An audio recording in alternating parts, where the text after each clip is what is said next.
What's up, guys? Back again. Fourth episode, 3 Drink Minimum podcast. Today's drink of choice, a nice, crisp Diet Dr. Pepper. All right, so big win. Well, I wouldn't say big win, but I would say much needed win, 29-27 over the 49ers. Started off about as poorly as you could imagine, man. Pick six to start us off, punt, then they missed the field goal, then they gave up a touchdown. So out of the gate, 14-0, and I feel like this was exactly how that last game, I think it was a Thursday night game where they played the 49ers a few years back, started out 14-0. They came back, but the difference here was, and even with the 49ers having some success, I never really felt like the Chargers were ever really in jeopardy. I never really felt like, wow, they're going to lose this game. Did they give up a bunch of plays? Yeah, sure. Did they make a lot of mistakes? Of course. They are the Chargers, and we will talk about those mistakes, but they did enough to win, man. And if they're playing in January, nobody's going to remember, oh, they barely beat the 49ers. Who cares? They won, and that's what matters. So I guess we can just kind of go down the frame of the game and talk about some of the mistakes, some of the obvious mistakes, some of the good plays. Where we can start is I feel like where we have to start is the kicking situation. And that was one of the worst performances that I can imagine. Just when they were showing Sturgis miss in the pregame, like from there, it should have been, all right, we're just going to go for it. That alone should have told you they should have an aggressive mentality. But as you guys saw, man, I don't know if George Stewart just doesn't tell them, like, is not honest with them of what he looks like in pregame or what, just because his kicks weren't even really close. But oh well, they go for it. And they kick the 54-yarder, I believe it was, after he's missing all those pregame kicks. Sturgis misses 2 extra points. You can just tell his confidence is completely shot, man. So we will see. I'm pretty sure that he is not going to make it past tomorrow. I don't know who they're going to sign. Should have signed Dan Bailey a couple weeks ago when he was available. I know that I was pretty surprised that, oh, boy, watching the Raiders game live and they just missed a field goal. Goodness gracious, man. That game's going to end in a tie. Anyways, so remember a couple weeks ago, and the game didn't – or the kick mattered, but it wasn't like – they probably would have lost the game anyways. When they basically ran on rushing, Sturgis was trying to kick that field goal against the Kansas City Chiefs, and he missed it. And a lot of people were – hey, there was no time left to excuse him from that. First of all, he's a professional kicker. And second of all, it's not like they don't practice those type of situations. He has to be ready at all times. He has one job. His one job is to kick the ball. That right there, like, just tells you what type of kicker he is under pressure. There's no reason to keep him around because, I mean, if you're just looking ahead or looking into the future, evaluating a person, that's going to tell you, okay, this guy's probably not our guy moving forward. Sure enough, they stick with him. He misses more kicks today. Against any good team, the kicks that he missed today would probably cost them. Luckily, they're not going to face a quote-unquote good team, even though they're going to face teams with winning records. They don't have to worry about that. But, yeah, Sturgis, he's got to go. He's going to go. I know it's low-hanging fruit to talk about him, but it's tough, man. Hooey. Other things. Okay, I was just writing stuff down or just jotting down little notes as the game was going along. Austin Eckler didn't get his first touch until 3 minutes to go in the first half. He didn't. Yeah, I think they got him a carry, and I think I'm pretty sure he went for like 4 yards, something like that. Okay, I have it right here. So his first carry, he went for 7 yards. Then he went for 1 yard, and his third touch was the touchdown, the 22-yarder. I don't know that. I wonder if they think that, because one person's doing good, that means we can't give the ball to the other person, and vice versa. But like Gordon played well, like the spin, the fumble, that was atrocious. But like Gordon played very well.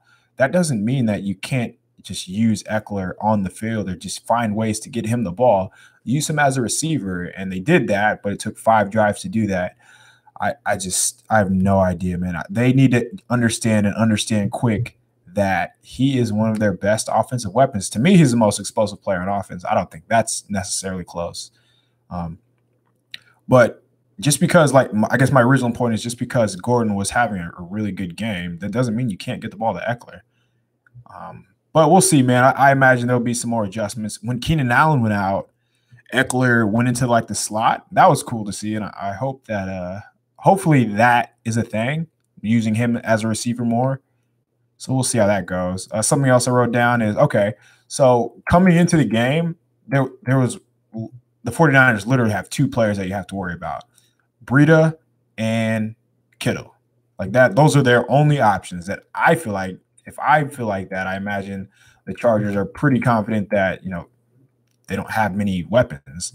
So Breida gets off to – they actually did a good job overall on Breida. Breida finished with 3 catches for 32 yards, even though one of those went for 20, and he had 9 carries for 39 yards. So it was a good job of basically limiting Breida overall. But he did have a couple of those chunk plays. What they did not do a good job of is on Kittle. And they actually put Derwin on him, which was a solid adjustment. I was wondering how that would go with Kaiser out, because usually Kaiser takes the tight end, and Kaiser has done a really good job. But with him being hurt today, the adjustment instead of Jatavis was Derwin, and that was fine. But, I mean, there was just that long touchdown was a joke. I think I saw people blame it on Emmanuel, but that wasn't on Emmanuel, man. And I would be more than happy to show a video of that. It was Addae, and Addae looks unplayable, but we'll get there. They just didn't take away Kittle, and you're not going to double team Kittle, but there just has to be whoever's guarding him, which was Derwin, and then somebody, whether it is Addae or Phillips or whoever the other safety is, just giving him extra attention and make somebody else beat you. Like, make them throw the ball to Casey Hayward. Like, that's a good thing. That's what you want. Didn't happen, and they paid for it, man. He ended up having Kittle went 6 for 125, and obviously that 82-yarder played a big part in that. But he caught 6 of his 8 targets, and it felt like whenever they did throw on the ball, it was just going for whether it's a chunk play or a first down. So defense still isn't taking away the other team's best player. And even when you have a backup quarterback and you want him to beat you, man, you just have to do that. And we didn't see that. So that was a little bit concerning to me. Question here. Thanks, by the way. Gimme, can't pronounce your name, sorry. Good videos. Yeet says, does the team win if it was Garoppolo in instead? That's a good question, man. I actually was not impressed with Jimmy G just over the course of the last 3 games. And honestly, I thought Beathard did a really good job of just like escaping sacks, just getting out of harm's way. And sure, there was a couple times where he held the ball too long, but I'm not so sure that they do. I'm sure that the 49ers are a little bit more aggressive, but I don't think so. I really don't think that they do. Jimmy G put the ball up in harm's way quite a bit, just like Beathard did today as well. And there was a couple of them I remember early in the game where it seemed like the ball went right off Perriman's face mask, where I thought he'd have an interception. But No, it really didn't seem the game plan or just how the 49ers play really didn't seem too different than what they would do with Jimmy G. Beathard finished the game 23 for 37, 298 yards. He finished with 2 picks, even though that Rochelle won. I wonder if Rochelle doesn't catch that, if it's ruled a sack fumble for Derwin. That would have been fun. But the other interception, obviously. But I thought Beathard, I didn't think Beathard played like terribly. I think for a backup QB, he played very well. Then again, Chargers didn't have much of a pass rush. He had pretty much all day back there.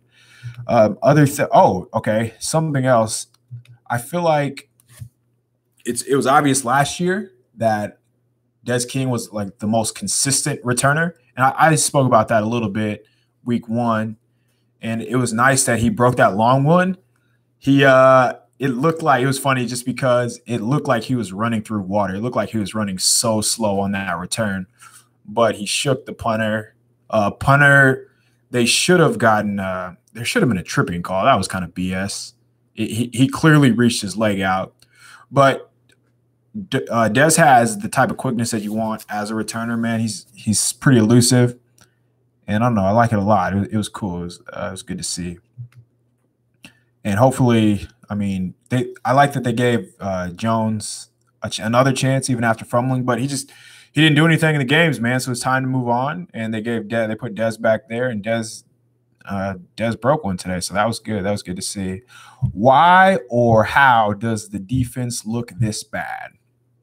Well, I don't know if you want to say it's because of Joey Bosa, but they rush 4 a lot, man, and it's pretty tough to stop Bosa and Ingram at the same time.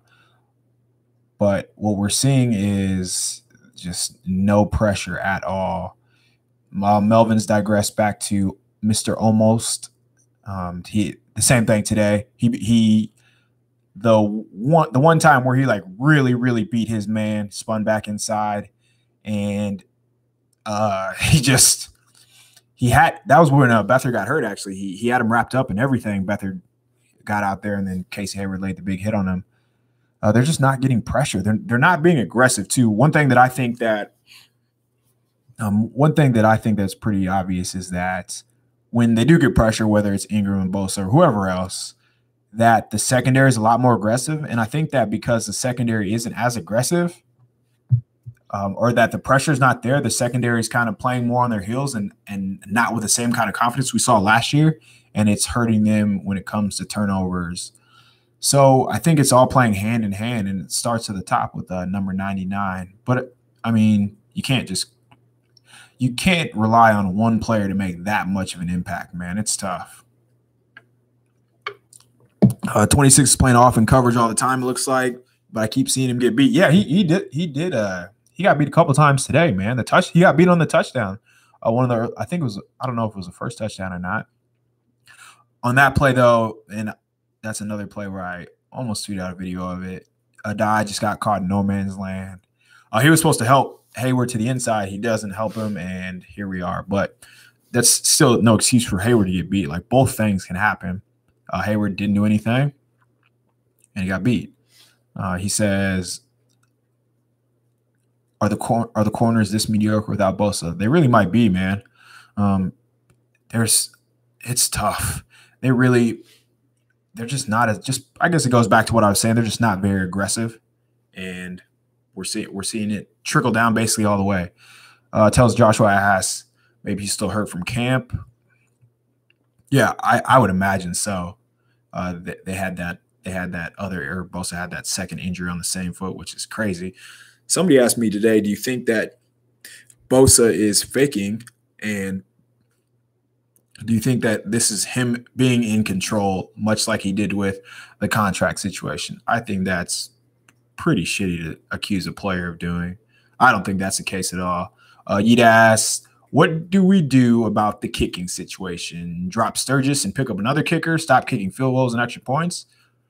I don't know what the percentages are, but I would imagine by now that the Chargers would probably be a lot more successful on 2 points or these 4th and 3s or less, 4th and 4s or less, and give them a chance to score a touchdown, or if anything, a more makeable field goal. Like when it was 4th and 6 and he elected to kick the 54-yarder, I thought it was a no-brainer just because you're in no man's land and you saw him miss in pregame. So I would be more aggressive until proven otherwise, that unless they're just not very confident in their short yardage situations, or they feel like they don't have good 2-point plays. But it just seems like, I mean, why would you keep putting the ball in the kicker's hand? Why would you let the kicker decide the fate of your team after you guys work so hard to get down there? So I think he's going, and I touched on that a little earlier. There's just no reason to keep Sturgis around, honestly. Nothing is going to really change. The replay of him missing in pregame and them going for a long field goal was fucking embarrassing. It was, man. It was a joke. And I did touch on that a little earlier too. Thoughts on Derwin's play so far and chances for Defensive Rookie of the Year? So Derwin's been pretty good. I don't think anybody would disagree with that. He just had the play that basically won them the game when he came unblocked and hit the quarterback. He hit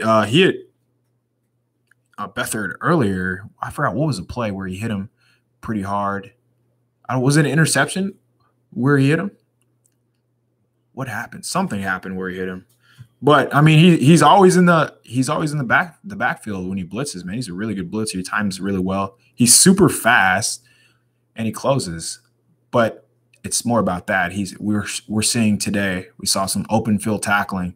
We saw him get some depth in coverage and like look like a football player.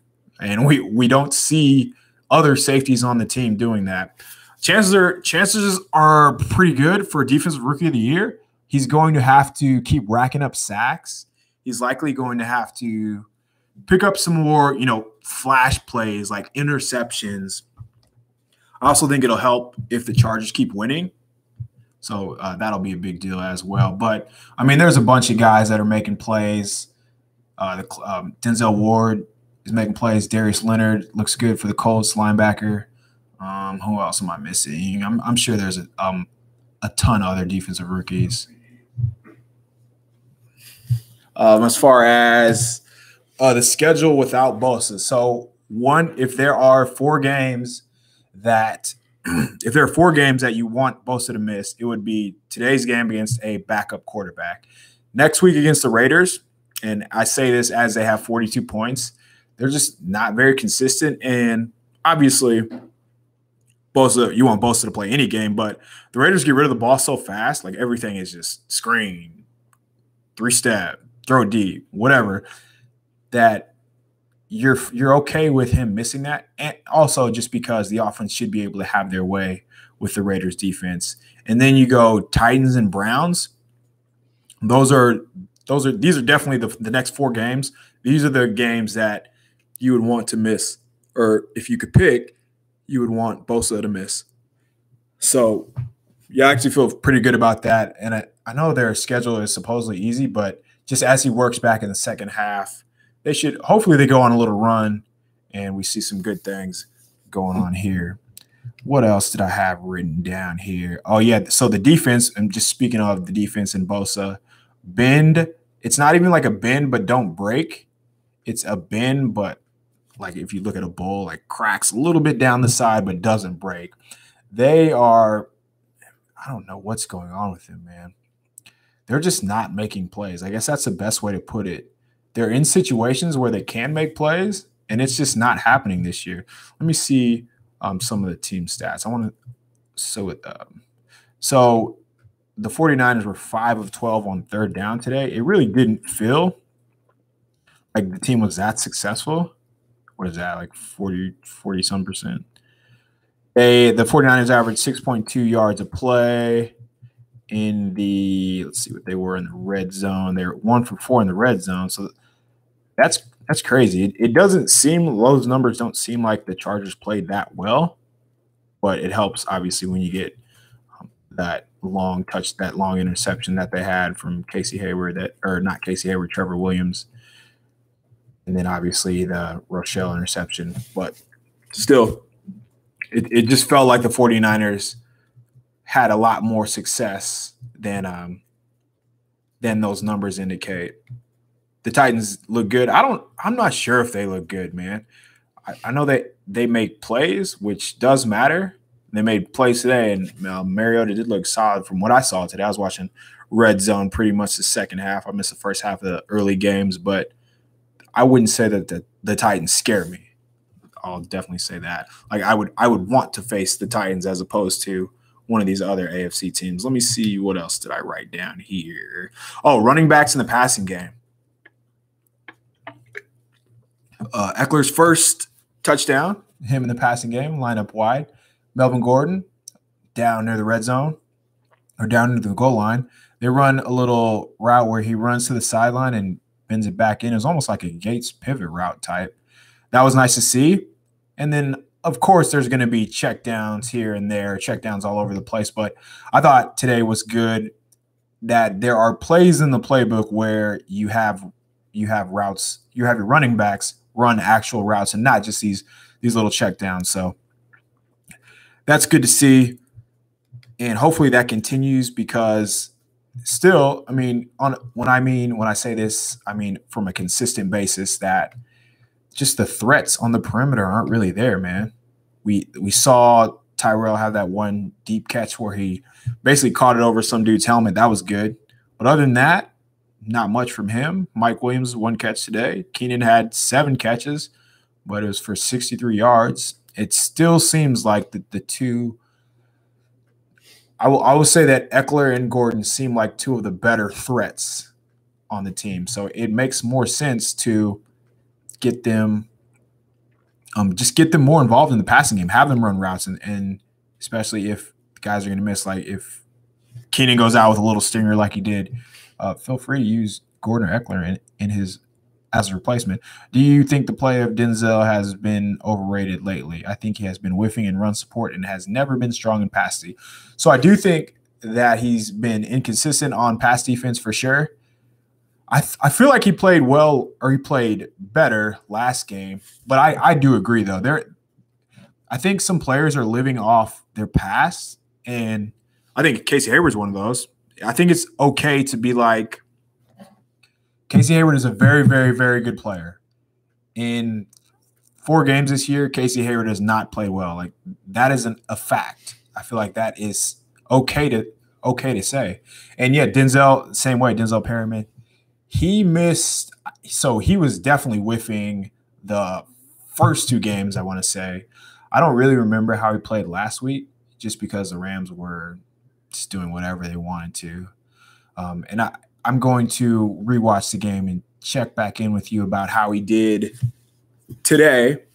But I do think he's just playing slower. Just, I don't know, man. I don't want to say it goes back to Bosa, but everybody's just taking a huge step back with Bosa. And when you isolate Perriman in coverage, just like over the middle, it's not great. And I think we saw more of Kaiser and Jatavis last week. I do remember that now. But he's not as aggressive in the run game unless it is like 3rd and 1 where he can just come flying downhill. But usually when he has to go side to side, he's usually getting caught by linemen, and I don't really like that, man. But that's a good point. I'm glad you brought that up. I think some of these guys are living off their past and just not being held accountable, whether it's by us or whether it's by the coaching staff. I would say that sticking to defense at this point, and I mean this with the bottom of my heart, that Jalil Dye has become unplayable. I mentioned the first touchdown. I thought he got caught in no man's land.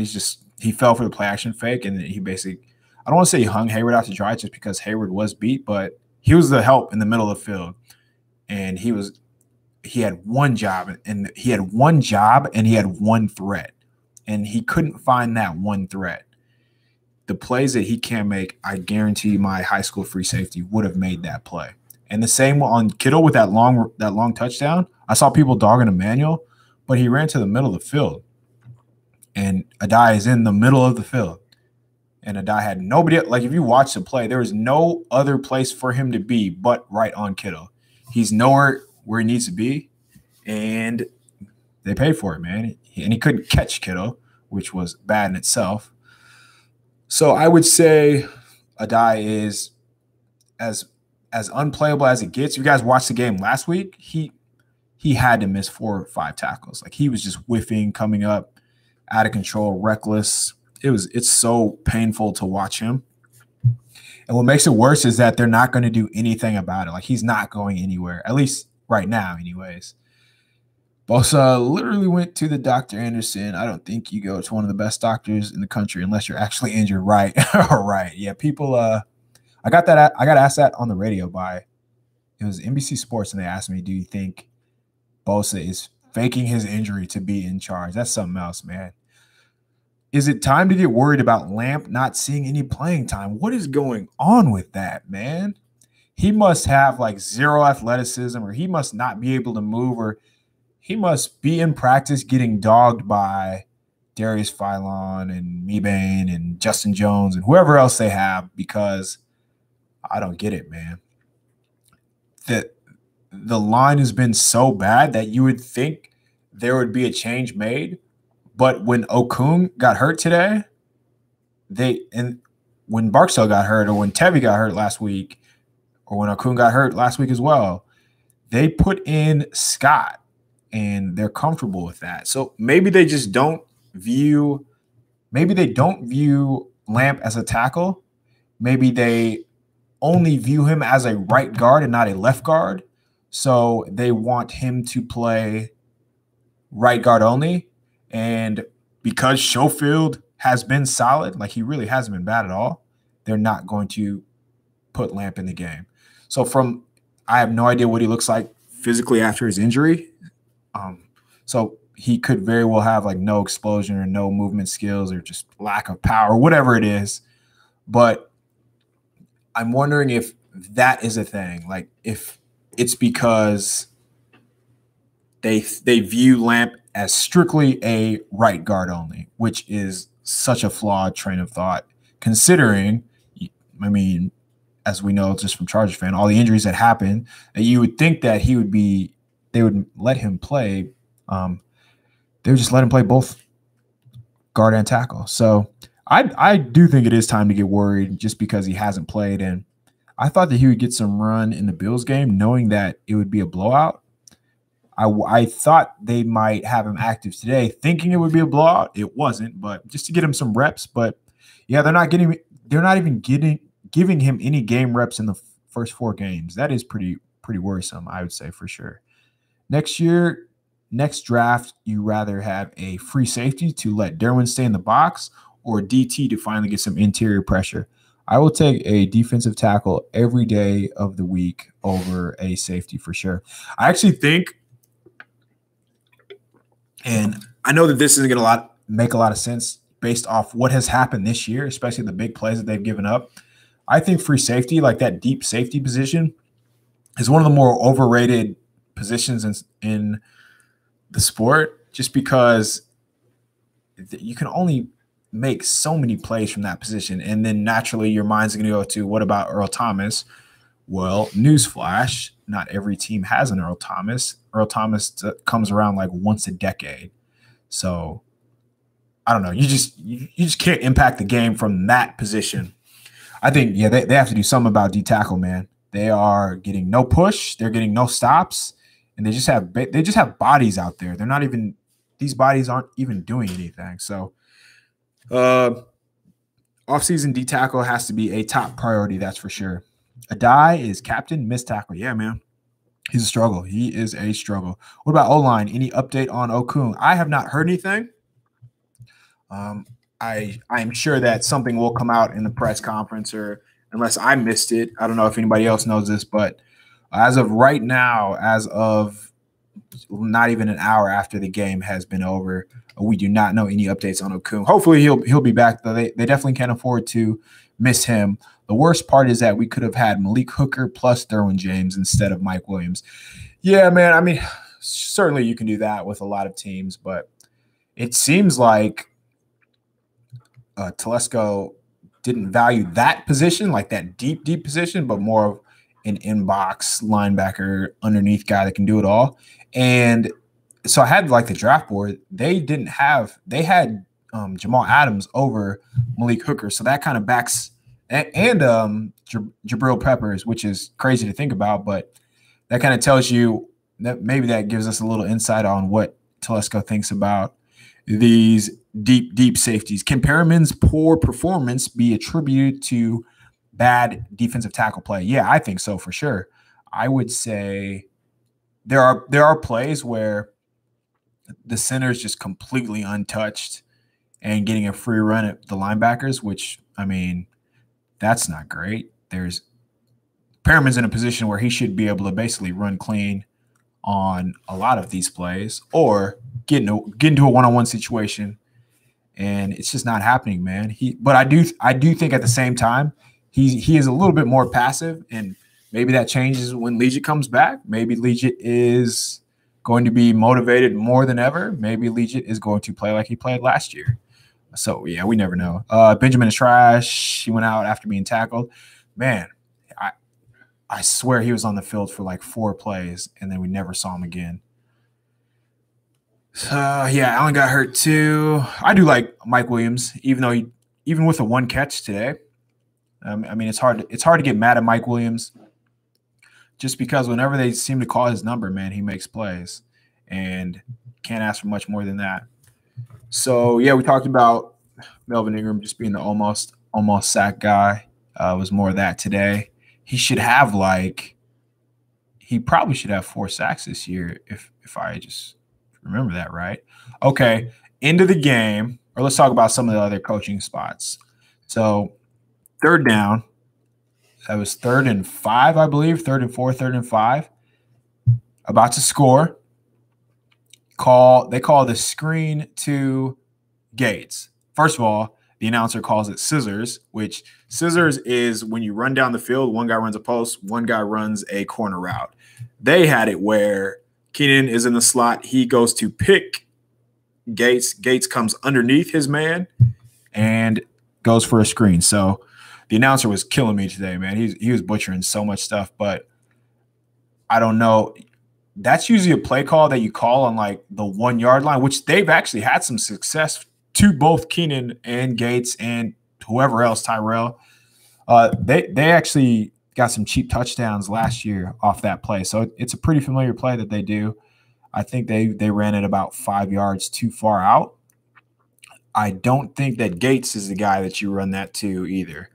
So it just took him. Basically what happened was Gates was a little too slow, which makes sense. And he couldn't – I mean, the corner just jumped it. I don't know how on 3rd and 6 or whatever it was, 3rd and a couple yards, 3rd and a few yards, 3rd and a handful of yards, that is your play. If you want to throw the ball to Gates on 3rd down, which is a great idea, let him run in the end zone and use his old man speed to get open, old man body, whatever he does to get open, leans on dudes. But, yeah, the screen and expecting Keenan to get all the way out there, that's a tough call, man. Wasn't there a 3rd and long draw play near the red zone? I don't know what that was. Was there a 3rd and long draw play near the red zone? Sorry, I don't remember that. I'm sure there was, because there was a lot wrong with the coaching on both sides of the ball, including the decision making. But, man, we've been waiting for Legit to play motivated for the past 4 years. Yeah, that's true, man. It's that ship sailed on him. At first, I thought Legit would be better when they got Bosa, just because they had 2 guys on the edge now. That didn't happen. And last year we saw him fade. I'm loving Mike Williams this year, but I can't look at him without thinking of who the Chiefs and Texans picked that year. We are not going to talk about that. I do not want to get sad. I think it's pretty obvious. I thought it was obvious that, and I got into like so many arguments with this, so with a lot of people online, that Patrick Mahomes is going to be very, very good. And you can tell by the way that he was playing at Texas Tech that if he didn't play hero ball, his team was not going to win. And people were chalking it up to terrible decision-making and this and that. Like, no, man, he's trying to win the game. and Andy Reid is coach out of himself, coach out of Mahomes. And I mean, there's some mechanic stuff that Mahomes has fixed, but he's a stud, man, and they look pretty good. Yeah, that's true. I agree with that. He says there were so many picks that would have been better, but I mean, at this point, Williams on the team, and this year, you can argue that Williams has looked like the best receiver on the team. So tough to be too mad at him. So there was a screen to Gates, and then at the very end of the game, the punt on 4th and 1. This will be the last thing we talk about. So the punt on 4th and 1, 29-27, I believe it was. And they have marched the ball. So they had been – the 49ers hadn't had much success on offense in the second half. I mean, they had the big play. They had some big plays, but nothing real consistent. Lamar's about to take off. Oh, never mind. All right, back to what we were talking about. So 4th and 1, you are inside the 40-yard line, and I'm pretty sure it was 4th and 1. Let me double-check that. I'm pretty sure it was 4th and 1. But you have the ball inside the 40-yard line. You can punt the ball and pin the 49ers deep, which, sure, go for it.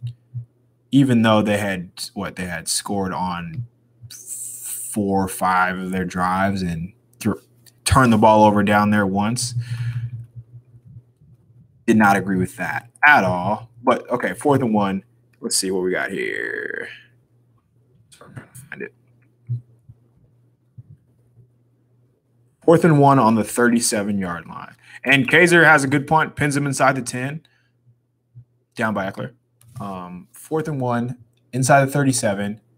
Or you can put the ball in the hands of your best player, your quarterback, and get 1 yard.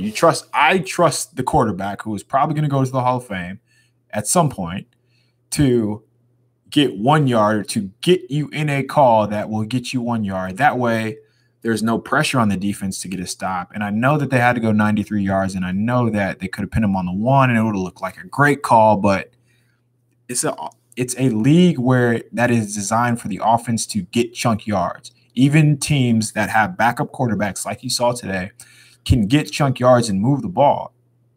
That's just going to happen. So if you just play the numbers game and look at your offense, have a feel for the game, see how your offense is doing. And the Chargers had moved the ball pretty well. Oh, wow. Ravens touchdown. The Chargers had moved the ball pretty well, and it had been pretty easy, I thought. Sure, they didn't convert down in the red zone. Sure, they didn't, here and there they had some bad play calls, but moving the ball wasn't a problem. And getting 1 yard wasn't going to be a problem, I thought. And I thought that they could have done a good job by icing the game right there. And from a coaching standpoint, I would feel so much better if I wasn't able to get 1 yard and they drove, 60 yards, 63 yards from there, as opposed to me punting the ball and my defense gave up a 93-yard drive. Or what if you punt the ball there, which has happened plenty of times, he shanks it and they drive 80 yards instead of 93 yards, or even worse. There's the variables that can happen there, as opposed to you giving the ball to your best player, where most of your best players on the team are on offense, and getting the ball in their hands for 1 yard, and you can drive the ball there. I don't know, man. There's just some shaky decisions, and somebody told me that they did agree with the call to go for it and put the hands of your defense. Didn't, but I mean, I guess I get where you're coming from, where the train of thought lies there. Just backup quarterback, but he'd had so much success throughout the game, and they'd been able to move the ball, whether it was these chunk plays to Kittle or just dinking and dunking. Eventually, I felt like they were going to get back to where the Chargers were going to go for it anyways, and I actually think that they did before that. How close did they get before that interception? Okay, so Beathard threw that interception, quote-unquote interception, when he was hit by James on the 31-yard line, and the Chargers punted the ball on the 37-yard line. So he was hit, he fumbled, and Rochelle caught it, and that was an interception. But I don't know, man. I think it was pretty much a no-brainer to me. They don't play the numbers game. They don't have an analytics department, remember? Yeah, they don't have a lot. We were talking about that. Some of the guys were talking about that late last week, just how if you like Google the Chargers website and like all their coaching staff, and you Google another team and see how many different coaches that they have, the Chargers really don't have a lot, which is pretty crazy. Like, we have a quality control coach on the high school team that I coach. The Chargers like don't have like that quality control guy that's going to do like analytics or something. It's pretty amazing, man. But good news is, gotta win. Who's the player of the game today? Who would you say? I would imagine most people would say Derwin. I don't want to say Derwin because it feels like that's all I talk about is him. So I'll say Melvin Gordon because he almost averaged 7 yards a pop. He looked good running the ball, even if they were some of them were well designed, but he had some runs where he broke like 4 or 5 tackles. That's pretty nice. He also pitched in 7 catches.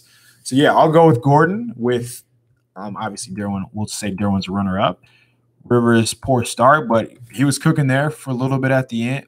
For a little bit right after that those first couple of drives, I think he went 14 for 16 after that and really settled in.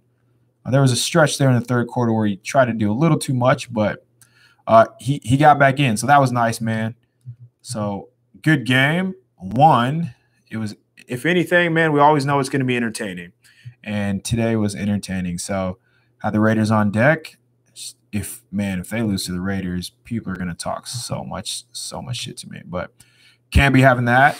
They do have Sturgis, who kicked the game-winning field goal, MVP. Makes sense for me. You know what's going to happen now is that Sturgis made that kick, and they're going to justify that by kicking him, that he's clutch, and he's going to be the kicker for the rest of the year. That's all I got. Thanks for hanging around, boys. Chargers win. Can't be too mad at that, man. No matter who they play, win's a win. Got to reel off a few in a row just to get a little head of steam here. They have the schedule to do it. There's really no reason that the Chargers shouldn't win these next 3 games too. But we'll see, man. So go team, go us. Thanks, guys. I'm out of here.